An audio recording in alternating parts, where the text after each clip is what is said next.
Greetings, good listeners. Welcome to another episode of Tales from the Mennonite Heritage Archives, where we share stories about people, places, and events from Mennonite history. I'm your host, Dan Dick. There were many mornings when my siblings and I awoke to find that our mother had left again.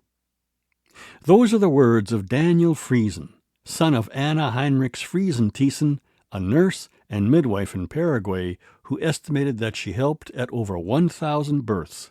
Anna was born on September 8, 1923. She grew up in the Altona area of southern Manitoba with her parents, Johann and Agnetha Heinrichs, on the family farm. During World War II, many Mennonites grew increasingly concerned about losing influence over their children's education. With government-controlled public schools, they feared that their children might be drawn away from their faith and core values, such as non-resistance, and begin giving their allegiance to the government rather than to God. In addition, Mennonite families had growing concerns that their children would intermarry with people from non-Mennonite communities, further shifting their values. When a post-war land shortage made it even more difficult to keep younger people in their communities, they took action. In 1944, a delegation from southern Manitoba flew to Paraguay to survey land where the Mennonites could settle and retain their beliefs and traditions. By 1946, they had negotiated with the Paraguayan government for 44,000 hectares of land, nearly 110,000 acres. The group was assured control over their own schools, the freedom to maintain their pacifist way of life, and the ability to practice their faith without interference. Once an agreement was made with the Paraguayan government, the Mennonites began to prepare for an epic move to South America. Around 2,000 Mennonites, including Anna's family, planned to leave Canada. The group would establish the Bergtal and Sommerfeld colonies. Anna's family would settle in Colonia Sommerfeld. Anna understood that she, as a single woman, would join them. Church minister and leader Bernhard Neufeld knew that the large group would need medical care. He reasoned that if they could not have a doctor, they should at the very least have a trained nurse. Anna would become that nurse. "Ever since my youth, I had a desire to be a nurse," she wrote in her memoir, Pioneer Nursing in Paraguay. At first, her parents objected. As the eldest of 14 children, she needed to help with domestic chores, care for the younger siblings, and work on their mixed farm. But Minister Neufeld persuaded Anna's father, and he allowed her to train as a nurse. Then, migrants would have access to at least one certified medical practitioner. In advanced preparation, 22-year-old Anna began her nurse's training while still in Canada. She began her studies at St. Joseph's Catholic Hospital in Winnipeg. At Concordia Hospital, she learned bedside nursing, how to administer medications, and how to give injections. In her book, Anna suggests that she had some training in delivering babies and administering anesthesia. At that time, only ether was used. Anna graduated in January 1948 and practiced at the Concordia Hospital until April. By June, she was ready to move to Paraguay. With little knowledge of what supplies would be available there, she packed a few small clamps and wonder oil, an alcohol-based medication that could be purchased over the counter. On the morning of June 22, 1948, Anna joined 415 people boarding a Canadian National Railway train for the first leg of their long journey to South America. The hymn, "God Be With You Until We Meet Again," rang out among those bidding farewell from the platform at the railway station. The Altona Echo reported, "About 1,000 persons gathered in the early morning hours to bid farewell to their departing relatives and friends. Many were leaving brothers and sisters, fathers and mothers, children and grandchildren behind." In Montreal, they boarded the SS Volendam for their ocean voyage. On their journey across the seas, measles broke out among the passengers. Anna launched into high gear, assessing and nursing fellow passengers who had suddenly become patients. And then things got worse. Shortly after arriving in Paraguay, Anna wrote in her travel journal, "Dysentery and possible cholera broke out in critical proportions. Small children dehydrated quickly. Many children died since medical intervention was of little use. Some died within 5 to 6 hours of being stricken. One day, 3 died, 2 from dysentery and 1 from measles complications. I don't know how many died in all." Anna's nursing talents would be stretched far beyond anything she had been trained for. Paraguay's heat soared upwards of 40 degrees Celsius. The formidable jungle, insects that tunneled their way under human skin, and skyrocketing fevers presented challenges that would have tested the most skilled physician. 1 month after she arrived in Paraguay, Anna married John Thiessen, a teacher whom she had met when he was a patient in the Concordia Hospital back in Winnipeg. They were the first migrating couple to be married in Paraguay. Anna and John soon started their own family as a steady stream of patients continued arriving at their home. People came seeking treatment for tropical diseases, intestinal parasites, malaria, tapeworms, hookworms, snake bites, and polio. Others turned to Anna for help with cuts, fevers, farm accidents, toothaches, and pregnancies. Anna needed forceps and all kinds of medications. With a donation from her father, she was able to purchase some of the medical necessities. Anna performed all the nursing functions required in the new colony and became a skilled midwife. In the absence of a qualified doctor, she often acted as a physician. Before she had access to a generator, Anna performed surgery by flashlight or kerosene lamp. In her book she wrote, "In the first 6 years, we were without a doctor, and I was the only trained nurse." Critical cases were sent to Asunción, 200 kilometers away. Pregnant women came to her house to have their babies, or Anna went to their homes to help with deliveries. Any time during the day or night, expectant fathers arrived on horseback, by buggy, tractor, or ox cart, and Anna vanished to help their wives give birth.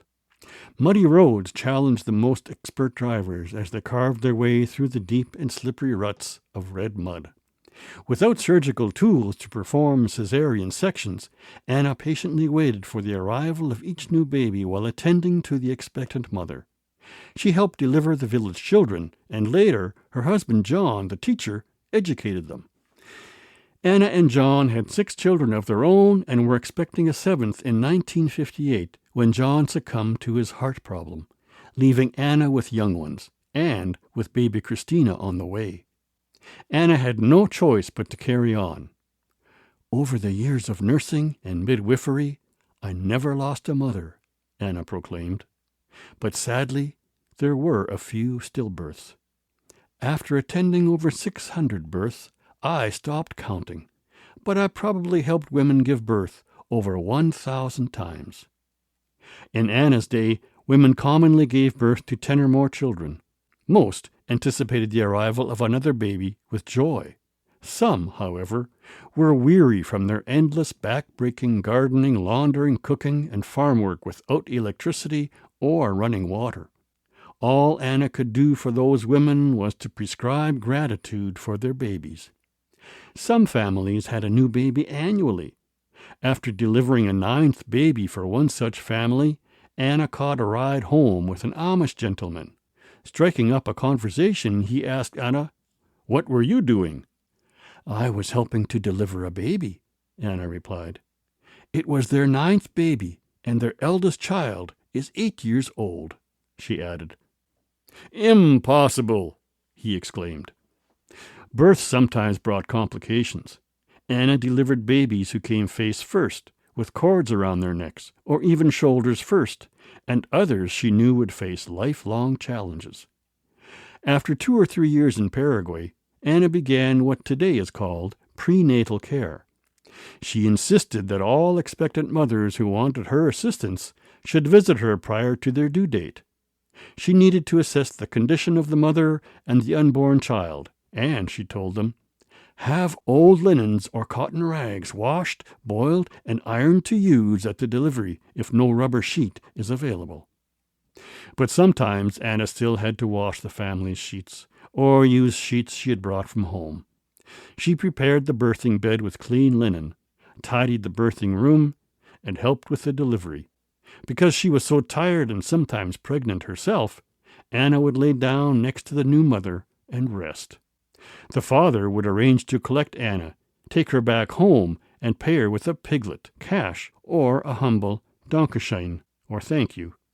Other times, the father had made no plans at all to take Anna back home.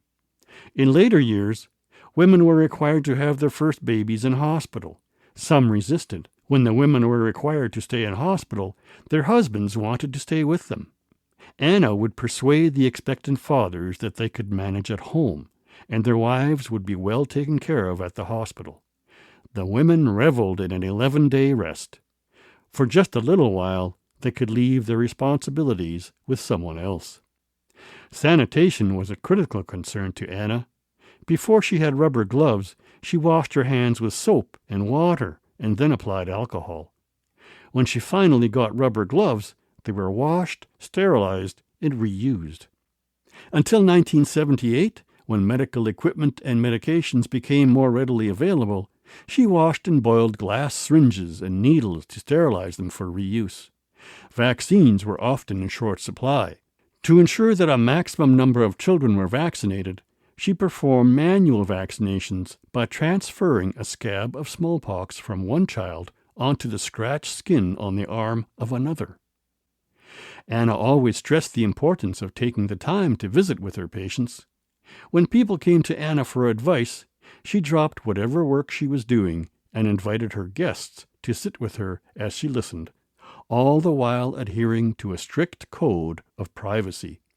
For years, Anna wrote letters to the MENNONITE Post about the progress made on Paraguayan farms, her own health, and her many opportunities to give thanks. In one account, she reported that her next birthday would mark 90 years. She mentioned several times how her son David, who lived with Down syndrome, attended a day program and spent weekends with his siblings. Anna's biggest disappointment was that there was no formal education available for David. Anna also informed readers of her daughter, Christina, who is studying to be a nurse in the Chaco, about 600 kilometers distant from her village. Anna wrote to acquaintances in Germany and the Chaco region, and to cousins and friends back in Halmstad, Sommerfeld, and Altona, Manitoba. She wrote on both sides of the paper, filling every possible space with information, including notations in the corners of the pages. Anna retired to the senior facility in Colonia Sommerfeld. She kept busy making dolls and teddy bears for the important little people in her life. Anna passed away at the age of 94 years on Wednesday, August 22, 2018. Anna's book, Pioneer Nursing in Paraguay, is part of the collection held at the Mennonite Heritage Archives in Winnipeg. To learn more about this story and see some photos, visit mharchives.ca. We love to hear from our listeners. Tell us about what you're taking away from this show by sending a comment via email to info@mharchives.ca. Hello, I'm Archivist Conrad Stace. The Mennonite Heritage Archives is a community-supported memory center that relies on donations from community members like you. To support this program and the preservation of Mennonite history, visit mharchives.ca and click on Support, or give us a call at 204-560-1998. Thanks also to our partners, Canadian Mennonite University, the Centre for Transnational Mennonite Studies, Mennonite Church Canada, and Golden West Radio. In an upcoming two-part series, we'll bring you a story about adventurer Jacob Holmsen, who served as a medic in multiple wars, an interpreter in the German Army, and bore arms with the Mennonite Self-Defense League. Today's story about nurse and midwife Anna Thiessen was researched and written by Eleanor Chornaboy. Thanks to the Tales team of Conrad Stace and David Klippenstein. I'm your host, Dan Dick. We'll be back next week with more stories about people, places, and events from Mennonite history. Until then, thanks for listening.